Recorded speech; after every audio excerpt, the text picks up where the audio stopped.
Монголын мэдээ агентлагаас бэлтгэсэн 15 цагийн мэдээ танилцуулъя. Гаднаас хүнсний бүтээгдэхүүний хараат байдалд байдаг манай улсын хувьд хил гайлаар орж ирж байгаа хүнсний бүтээгдэхүүний аюулгүй мөн чанартай эсэх нь бол тулгымцсан асуудал болтгоо. За хүнсний бүтээгдэхүүнд агуулгадж байгаа хорт үцийг 2 минутанд тодорхойлох хүчин чадалтай шинэ тоног төхөөрөмжийг өнөөдөр худалдаа аж үйлдвэрийн танхимынхан олон нийтэд танилцууллаа.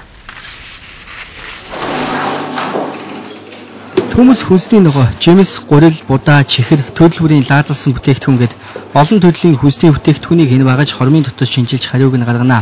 10 сая төгрөгийн үнэтэй Монгол цорын ганц байгаа энэ багжийг танхимын экспорт импортын барайг хянах газрынхан худалдаа авчаа. Арангалет гээд энэ одоо будаа гурил хэрэгэлдэг хүнсний будгийн төрлийн бодис байгаа бас хүний биед нэлээд хортоогоор нөлөөлдөг. Энэ бодисыг тодорхойлдог. Мөн нитратыг давсалсан бүтээгдэхүүн болон махан бүтээгдэхүүн хямд тодорхойлж байгаа. Хөхрийн давхар эсэлгээд лаазалсан мөг, пүнтүү зэлсэн чихэр хатаасан ногоо, чихэрлэг бүтээгдэхүүн мөн эмийн түүхийн зэрэгт илрүүлж байгаа. Ийм 5 бодисыг илрүүлж байгаа энэ багцаар үндэсний худалдаа аж үйлдвэрийн танхимаас гадна Монгол улсын гайлд энэ багаж хамгийн их хэрэгтэй юм а. Тиймээс ч гайлийн ерөнхий газрынхан энэхүү танилцуулах уулзалтанд иржээ. Үнэхээр хэрэгтэй өндөр хүчин чадалтай туршигдаж батлагдвал бүх хөлийн бомбтуудаа ийм тоног төхөөрөмжтэй болгох саналыг засгийн газарт оруулна гэж хэлж байна. Хэдийгээр үнэтэй боловч эрүүл иргэдтэй байхын тулд төр санхүүжилт өгөх байхаа гэж тэд ярьж байна. Тэнд ажиллаж байгаа гайлчд бол үнэхээр одоо хоёр нарны хооронд ажиллаж үнэхээр хүчин мөксдөж байгаа байдал харагдаж байна. Эдэнд өнөөдөр юу хэрэгтэй вэ гэхтэй зэрэг орчин үеийн тоног төхөөрөмж, тухайлбал одоо лабораторийн тоног төхөөрөмж, эрдэнэтгэн техник хэрэгсэл бол юу юмас чухал байна. Тэгэхээр энэ чиглэлээр ийм санаачлал гаргаад ажиллаж байгаа манай энэ худалдаа аж үйлдвэрийн танхимын хамт олонны энэ зүтгэлийг өнөөдөр би бас газар дээр нь үзэж энэ оруулж ирж байгаа тоног төхөөрөмжийг манай гайлийн байгууллага төдийгүй сая Дэмбэрлэлээр хэллээ тэр бизнес эрхэлж байгаа аж ахуйн нэгжүүч гэсэн өөрийнхөө дотоодын хяналтыг сайжруулах нэг гол хэрэгсэл бол энэ орчин үеийн тоног төхөөрөмж. Одоогоос зөвхөн Алтан булаг замын үдийн бомб дээр хүнсний бүтээгдэхүүн шалгах лаборатори эрдэнэтгэн аппарат байдаг. Нүсэс том болохоор тэр бүр бүтээгдэхүүнийг шалгаад авах боломж хомос. Харин энэхүү аппарат нь 1.6 кг хэмжээтэй зөвлөж болдог хүнсний бүтээгдэхүүнийг ширхэглэн шинжилж чадах учраас туйлын ач холбогдолтой гэж гайлийнхан ярьж байна. Баянбүрд урьдчилгээний төвийн бохирын шугамаас мөнгөн ус зөвшөөрөгдөх хэмжээнээс 30 дахин их гэсэн дүн гарч яаж саармагжуулах вэ гэдэг хүндхэн асуудалтай тулгараад байгаа. За бас дуу дуугаа авалцаад араараасаа илэрч байгаа мөнгөн усны хордлогыг саармагжуулах ажлыг орон нутгаас жаргалан цумаас эхлэх юм байна. Тагцсан гэж үзэж байгаа Баянбүрд үйлчлэгээний төвийн 204 тоо төрөөнөөс агаар орчин цэвэр бохир усны шугамнаас мөнгөн усны сорьцын шинжилгээ авч хариу нь гарлаа. Тэгэхээр агаар орчинд бол ямар нэгэн бохирдол байхгүй. Бохир усны гүн их бохирдолтой уснаас авсан хөлсний дэнжид бол мөнгө усны агуулмж бол нэлээд өндөр байгаа нь илрээд байгаа. Харилцаар хэдэн хувиар бол 30 хэдэн хувиар гэсэн ийм тоо гарсан байл. За бид нар л одоо энийг яг хамтраад ярилцчихъя. Ер нь тэр хамаг төрбө хоолойг нь бүгдийг одоо угаа цэвэрлэх ёстой юм уу, яах ёстой юм. Бүх шугамыг хааж байгаа. Энэ асуудлыг бас мэрэгжлийн бусад ус сувгийн удирдах газар бүх улсуудтай ярьж байна.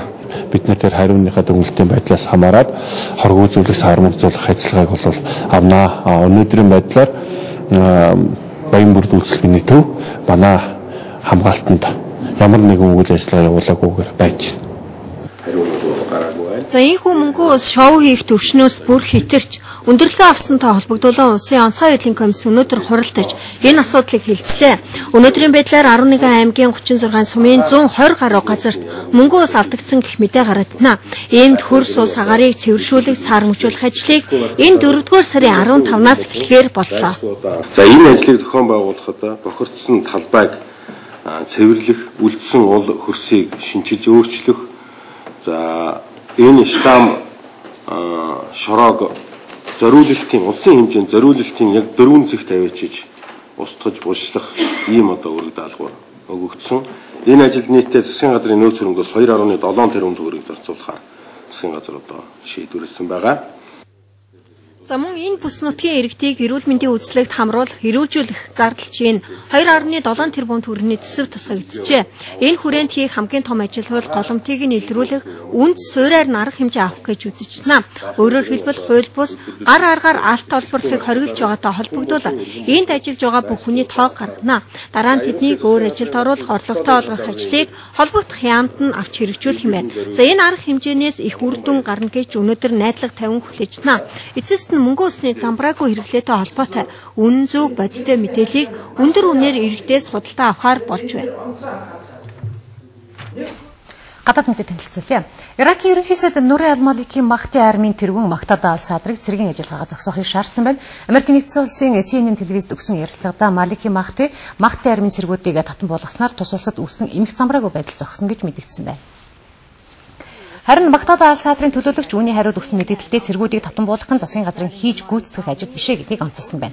Өнгөрсөн сард Иракийн засгийн газар Махти армийн эсрэг хийсэн цэргийн ажиллагааныхаа үеэр 300 гаруй хүн амнистаа алдсан гэсэн тооцоо гарчээ. Тус улсын засгийн газар Махти аримтай гал зогсоох тухай гэрээнд хүрч байдал нэлээд намжуул байсан боловч өнгөрсөн ням гарагт Багдад хотноо Махти армийн цэргүүд Америк нэгдсэн улсын хүчинтэй тулж энэ үеэр 20 гаруй хүн амнистаа алдсан байна. Хятадын гадаад хэргийн яам Лондон болон Парис хотод бамбар аялах үйл ажиллагаа эсэргүүцэлтэд тулгарсан явдалд гүнэн харамсаж байгаагийн албан ёсоор илэрхийллээ. Тус яамны төлөөлөгч Юань Ю мөн дээрх улсууд бамбарыг илхэмсгээр хүлээж авсан гэдгийг энэ үеэр илэрхийлж, хууль ёсыг хүндэлдэггүй төвдийн салбан тусгаарлах үзэлтнүүд энэ хэрэгт буруутай гэж эрс шүүмжилж байгаагаа энэ үеэр мэдэгдсэн байна. Цаашид ийм бусрамг үйл хэрэг өдөөхгүй байхыг анхааруулжээ.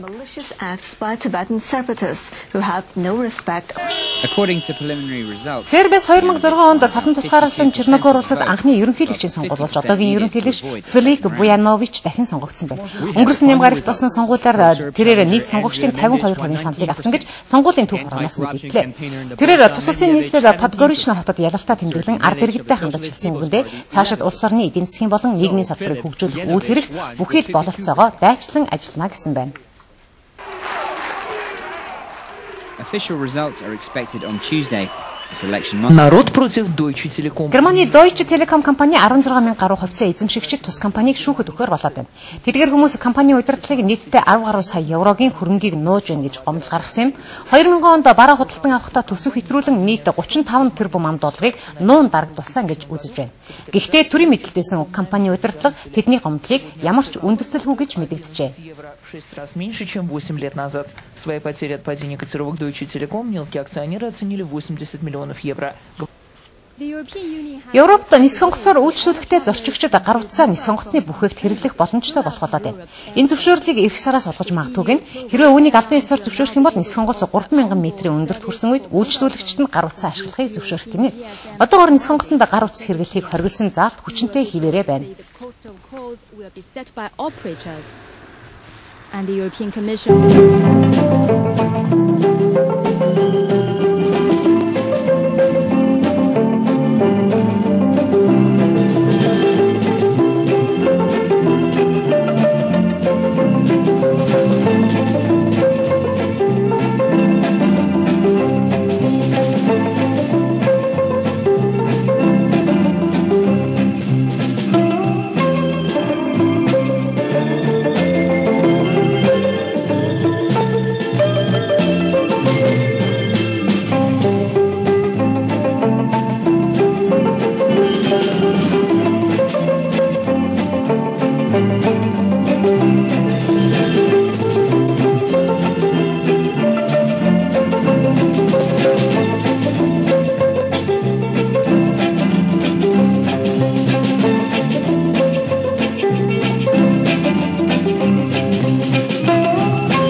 Та бүгд Монголын мэдээ агентлагаас бэлтгэсэн мэдээ сурвалжлагыг танилцуулаа 18 цаг хүртэл түр баяртай.